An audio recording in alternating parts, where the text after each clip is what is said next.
Portugal, there's a YouTube show full of fun facts you need to know. Carl rings the bell and the members show to the GMP Morning Show.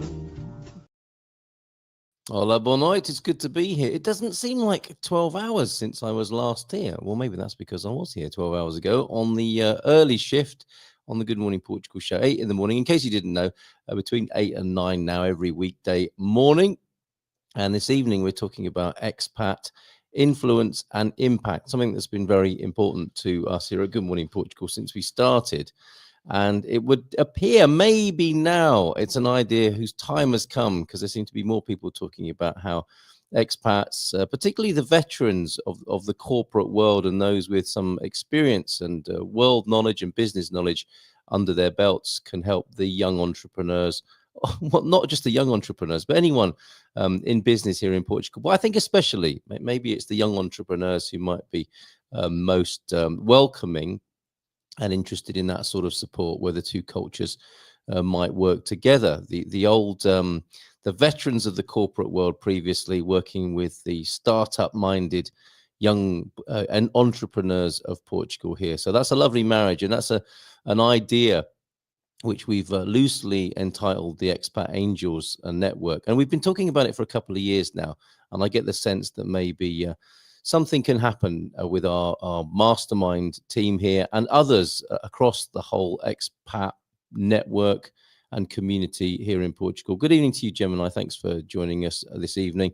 I'll be here for 20 or 30 minutes, something like that. I do want to tell you more about the Expat Angels idea, which is a spin-off from our mastermind level of support. So maybe that's the place to start, is how the Good Morning Portugal show is kept going and funded and supported.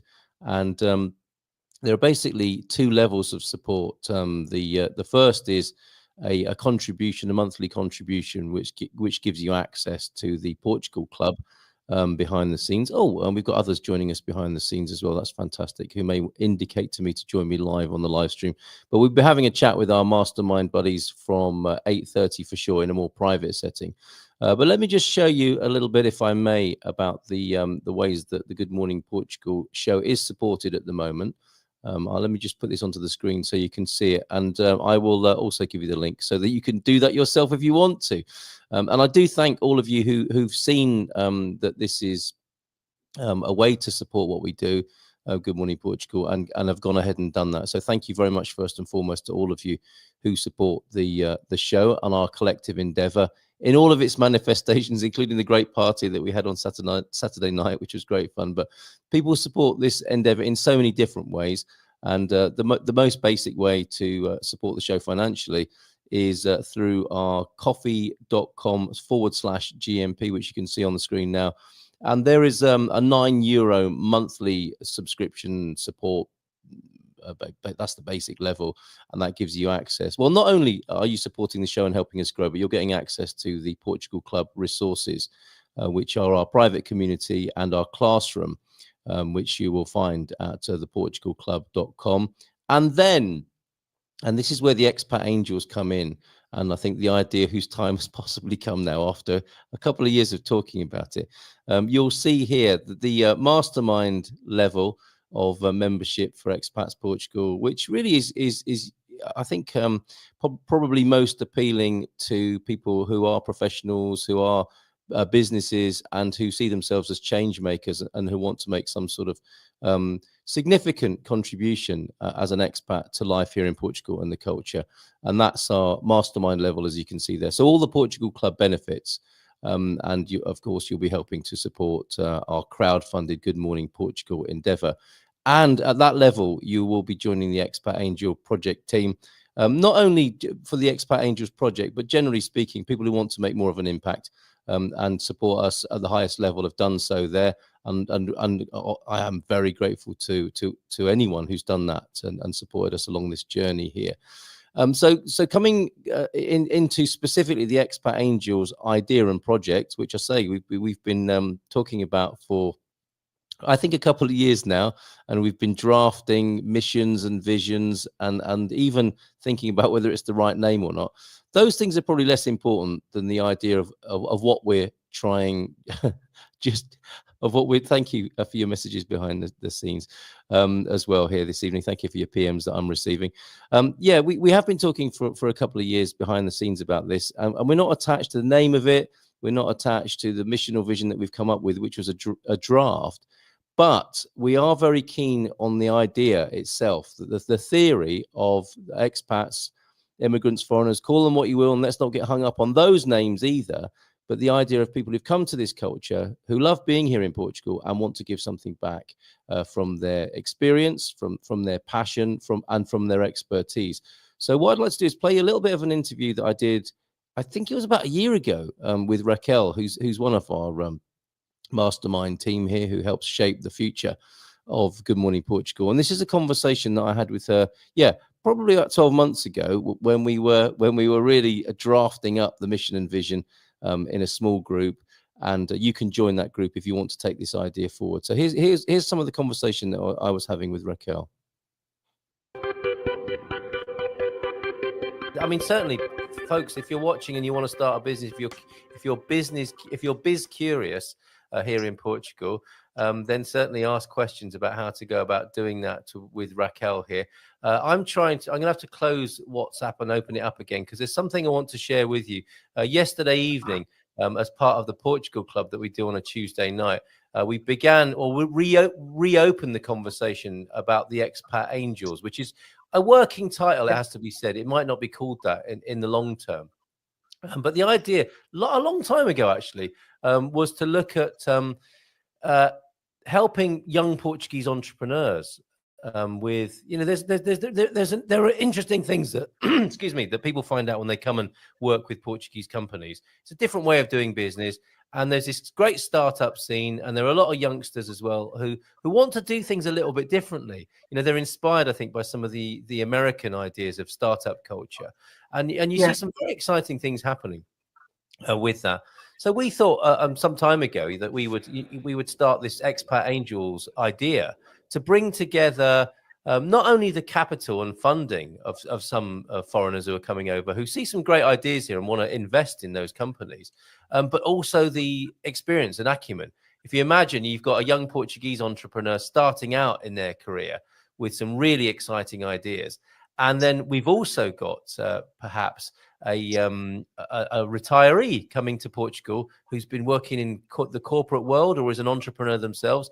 They're thinking they're going to retire. But those sorts of people, I think, never retire. They're like you. They can't switch their minds off, can they? They see things and they go, that could be done a bit differently. That's a really good commercial opportunity. There's a really good business. That person could do so much better if they just knew about that, which they don't necessarily, because they're young, they're idealistic, they're focused on their creativity, and they're not doing the nuts and bolts bits, which you're so good at. So we had a conversation last night, Expat Angels, helping young Portuguese entrepreneurs. We're up and running. Anybody who might be interested in that, just reach out and get in touch. And I'm hoping, Raquel, they will use your services, because this is perhaps the harder part, isn't it? It's the pragmatic practicalities of running a business. Your entrepreneurs are all about, let's get excited about it. Let's go do pitches. And they haven't necessarily got their I's dotted and their T's crossed. Sorry, that was a really long spiel for Expat Angels. But what do you make of that and the scene here? Exactly that. And I see, even like last week, I think it was a friend of mine, my greatest friend, actually. I just had a talk with him and his other partner, because they had some ideas on a company that they wanted to create. And we went through so many concepts and so many ideas, because there's a lot of, when you're a business owner, a lot of this you already know. But when you're starting out, you don't know what you don't know. Yeah. And in reality, it's not that it's rocket science, but sometimes it's very good to just have, like yesterday, I was explaining what the difference between an invoice, a receipt, and an invoice receipt. Because these are three different documents and people have no clue. And of course they don't have any clue about what these documents are and what are the differences between them. And so to enable and to give these tools to people, and then they can do their own thing. But then they're armed with knowledge and tools to to really know what they're doing and to make the better choices. So I think this is fundamental. I think a lot of people ask me, oh, I can open a company, my accountant probably can open a company, solicitor can open a company. That's of course everybody can do. I mean, I can cook a meal. Is it going to be the best meal? No, because there's chefs that do that work much better than I do. Yeah. And of course, you don't pay to eat my food, but you will pay to eat their food. So it's similar. It's a question of service and a question of information and knowledge. And again, I always stress this, to have the best professionals by your side. Yeah. Because there's so many things, like not only the creating the companies, then okay, now you need insurances, and where the hell am I going to get insurance? Now maybe you can apply to EU grants. How do I go about this? And with what I try to do in my companies is really have a 360. So anybody that comes up to me, I know that I have all of these solutions that I can offer, that very few people have this 360 knowledge and openness to a business. So I think this is the added value that I try to bring to the table. It's not just creating a company. It's not just knowing the type of company. Is everything, is empower people with the best tools so they can thrive in their own businesses. Well said. And wealthy people, successful business people know this, don't they? And I think it's especially the case. The reason I was delighted to write about you in the Portugal Resident is because I've had experiences of not using the best professionals or not using people at all. And it costs you in the end.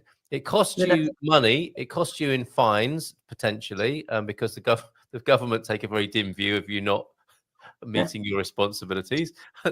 Not complaining about that. That's just how it is.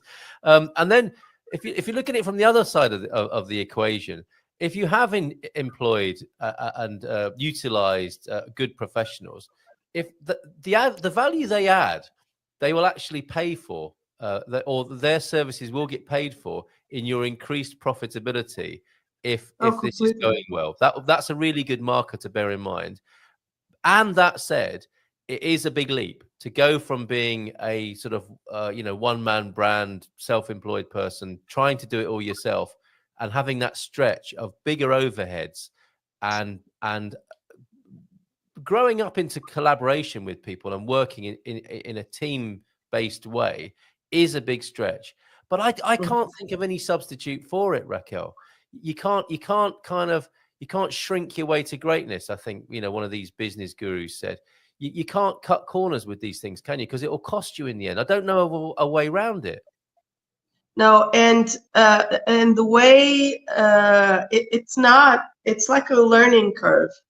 Yeah. If it's too steep, it won't be steady. It won't have a solid foundation. So there's all of those sayings or business saying, you can go faster if you go alone, or you can go farther if you go with a team. Yes, there's all of that, and that is true. And and that is why I don't pretend to know that I know everything. No one does. What I do know is that whatever I do, and that's why I didn't want to specialize in a lot of things, because I don't think that's even possible. Yeah. But what I cannot deliver directly, I've found the greatest partners to do that. So I don't have to waste time like thinking about insurances or whatever, or thinking about EU grants, because now I have partners that can do that. And so this is, cada macaco no seu galho, as we say in Portugal, which is every monkey in its own tree. Everybody has their place, and I'm gonna do the best at what I know I'm the best at. But what I'm not, I find someone that can bring that knowledge and assistance to my client. Collaboration is key. Yeah, and I heard a wonderful story yesterday about this is the possibility, I think, of a new business approach in Portugal. Right, that wonderful story will have to wait, because I think you get the gist there. Yes, each monkey according to his tree. I'm not sure Nuno might be able to tell us what that what the translation is and what that means. But Nuno, give us a thumb if I can bring you onto the screen. João Ernesto, do you want to join us on screen to talk about this issue as well, or would you prefer to wait till later? He's going to come on as well. So let me just take the clip off there, and first welcome Nuno onto the screen. Good evening to you, Nuno. There he is. Sorry, I was muted. Unmuted, excellent. I realize now that I was muted. No problem. Great to see you. And we've been having this conversation, have we not, for probably longer than 2 years, right? And you hear from expats and foreigners who want to give back and make a contribution. But I don't think we've found the right method yet. But we seem to all be talking about it in different organizations as well in Portugal now. Yes, so we have in Portugal different organizations. We also have a kind of organizations that we call fundações, foundations. Yeah.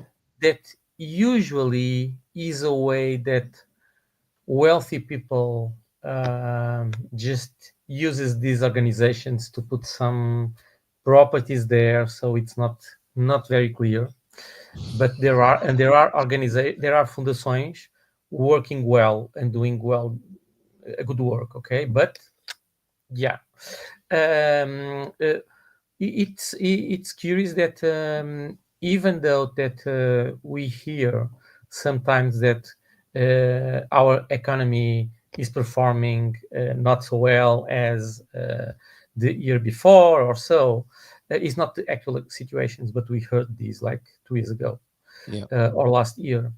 The truth is that the Banco Alimentar, so the alimentary bank, to do a plain translation, that basically what they do is 2 or 3 times a year they have volunteer people on the supermarkets, just to requesting, giving a bag, and so everyone that can put something in the bag, so do the shop and then also buy something to deliver to these volunteers, and then everything goes to this Banco Alimentar.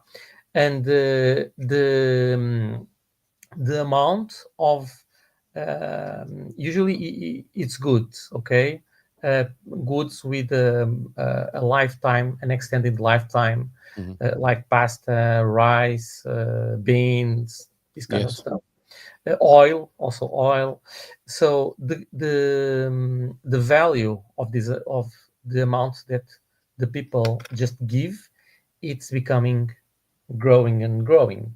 Yeah. So what means that as a society, we have this printed in feeling that we are a privileged people, no matter how we have. We are privileged because there are people with much less than us, and some of them are living happy lives. So this is also we need to learn something with them. Okay. Yeah. So as a society, I know that we have this move many years ago, maybe 12 years ago. I was in a situation that I want to give back. And I attend to the well-known organization in Lisbon, offering me as a volunteer.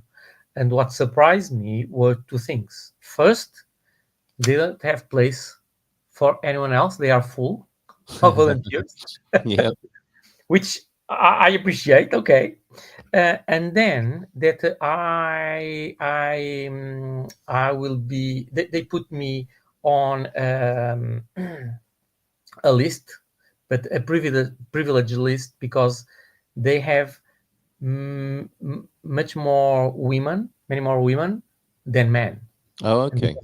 A man, so and they need, because sometimes delivering food in the streets, so could be tricky. Right.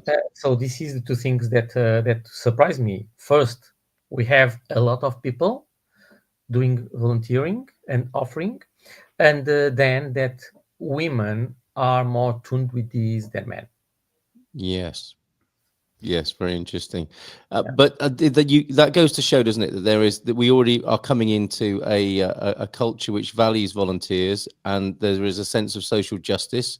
Do Mhm. you think moving from the basics, I mean, and that's the most important thing, isn't it, to make sure people have food and shelter?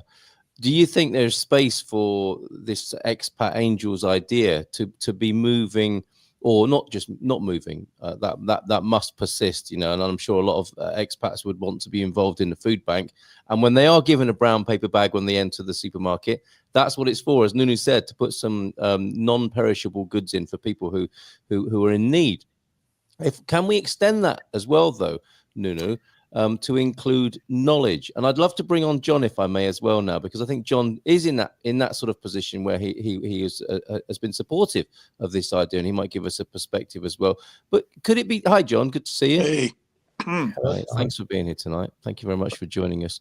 An expat angel in front of us there, and we've been talking to you, John, haven't we, about this idea of giving back to the culture and supporting young entrepreneurs. We just haven't found the right sort of momentum or framework yet. And I was just about to ask Nunu there, do you think the culture will be receptive to that idea, to the expats coming and sharing their business acumen as much as, you know, the basics of food and shelter?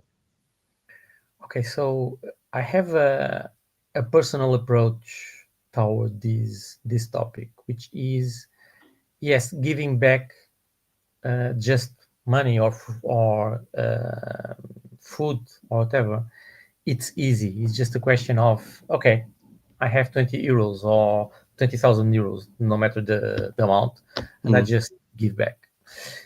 The other point that really drives me is how to embrace the amazing minds with the amazing knowledge, and use them as a way of transform minds, because I think that the Portuguese society has a closed mind.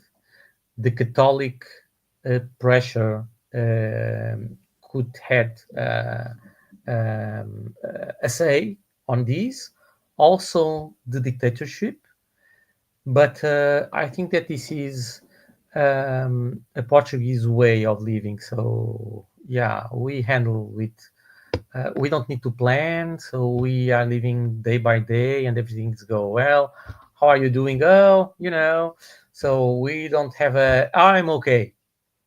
No matter how many problems I'm handling with, I'm okay, Yeah. because if I look to other sides, oh, I'm a privilege, and then I'm talking about me, which I am. I'm talking about the Portuguese mindset, how we need to see and embrace the world. So yes, this is, as you know, something that I have in my mind, which is how we can do this, because it will not be a easy way, and also we need people that really have the time and the will to do this.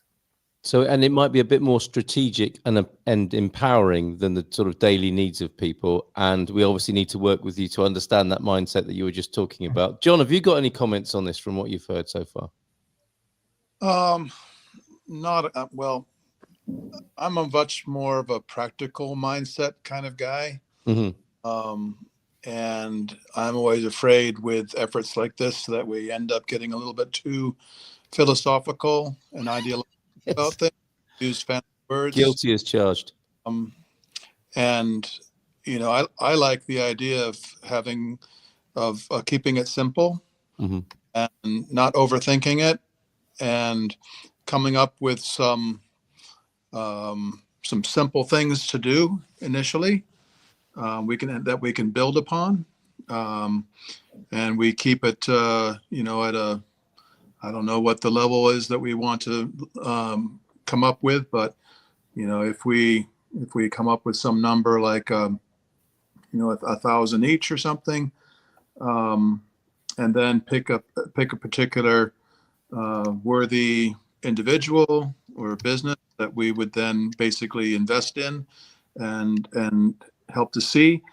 I think a good example of that might be Vitor. Yes. Lots of ideas, and he's a struggling entrepreneur. He's got lots of different things. Some things work, some things don't. You try this, you try that. But the one limiting aspect of it is not having proper or enough what do you call it, seed funds to get things. What the finance. That's just one idea, and I'm sure there's others that you know of, both of you. But I think from my point of view, because I had a successful career, but I wouldn't be in a position to presume to be giving business advice to anyone. But I have opinions about things, but I'm not going to be telling somebody how to run their business or something. But I do have finances that I can help with.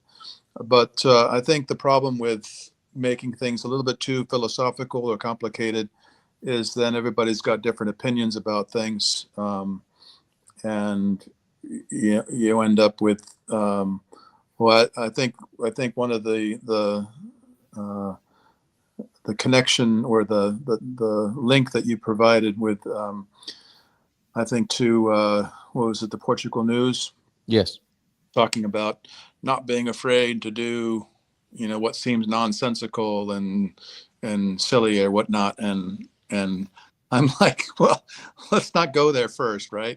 Let's do some stuff. I'd rather do something practical that isn't nonsense, that is sensible, and that I can understand and explain, or at least explain to somebody else, and help that average person do something. So long story short is I'd like to keep things simple, keep things practical, keep things relatable. Okay, very good. Okay, and that's noted, John. I think there will be some people, won't there, who like to talk, and I probably include myself in that, and do the philosophical stuff, and people who just want to get on with it, like yourself. Someone who is getting on with it is a colleague of ours in Tamar, who's created a network. Oh, sorry, John, are you adding something there? I'm not saying like get on with it and let's just run through it and everything. No, I want to be deliberate, but want to overthink things and make things unnecessarily complicated. But it'll take time as to do the right thing. Yep. Totally understood. This is Jean in Tamar who's created a network, and I think this is quite practical and useful and focused to take a geographical area and work with young people in Tamar, a bridge between young professionals and professionals in the community, networking and mentoring the young ones. I want to, on a monthly basis, invite professionals to lunch and get to know the young professionals here and help keep them here. That's a key point there about encouraging young Portuguese entrepreneurs to actually think about staying in Portugal rather than leaving the country, which I think will be a major contribution to the culture and the economy, obviously. And we had our first meetup on January the 29th, and the second is already planned, when we will have lunch with our immediate supervisors from Belgium. So corporate folks coming to talk about their experienced people in industry. Many, it's thought, are struggling and need mentorship, the young people in Portugal. And our mission statement is providing networking and career building opportunities to young professionals so they may secure their futures with the goal of remaining in Portugal. So they've got a clear focus there. Due to the overwhelming outpouring of interest from professionals, that group was created. So you can get in touch with me with that. Or you can search it on Facebook, which is Central Portugal Professionals. I'm sure that will come up as the network that's being spoken about there. So I think that we are seeing some people actually doing things here. I think we're going to go and have a private conversation now, and anyone who wants to join us should just drop me a line and get in touch. But maybe some closing comments then from you, Nuno. Do you get the sense that we're going to actually get something done now after a couple of years of talking about this?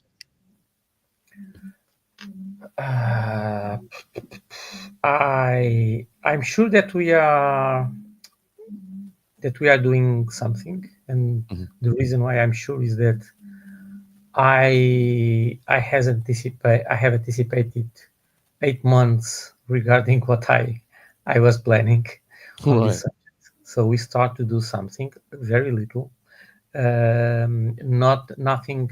Basically, we discovered that a young woman, she has decided to deliver 1,000 meals to homeless, and she is cooking on her kitchen and buying everything herself. So we are supporting her on doing this, basically with money and stuff that she Yeah. needs, Yes. not putting the hands on the work, because honestly, I don't know how I can arrange more time. I've been talking with St. Peter or who else runs the time, but the time, the hours still be Yes. 24, still are 24. Right. So I have no time. But so she's the one who is doing the hard work, and I recognize this. So I want Wonderful. to, Okay, so there are opportunities and yes, things yes, are happening. And yes, we've learned that definitely. what the patron saint of time management is St. Peter. That's also useful information tonight as well. So thank you very much for that. I think we'll pause there on this live transmission. But get in touch with me if you're inspired by what you're hearing there. Do get in touch. Bob and Viv are tuned in. Central Portugal Professionals sounds like a terrific concept. I like their mission statement. Having people like Nuno and other Portuguese leaders involved can help navigate the cultural landscape. So a bit of support from Bob and Viv there. And thanks, Lee, for popping in. We'll see you in the morning. So we'll leave it there. And if you do want to join us for this conversation, just drop me a line and I'll give you the link to do so. Nuno and John and I are going to have a little bit of a chat outside of this live environment now. So thanks for tuning in. Many people, I think, will see this later, probably on replay. So the same is true as ever. Reach out to me on 913-590-303 if you like what you hear and you want to get involved in some way. Thank you for the time. In Portugal, there's a YouTube show full of fun facts you need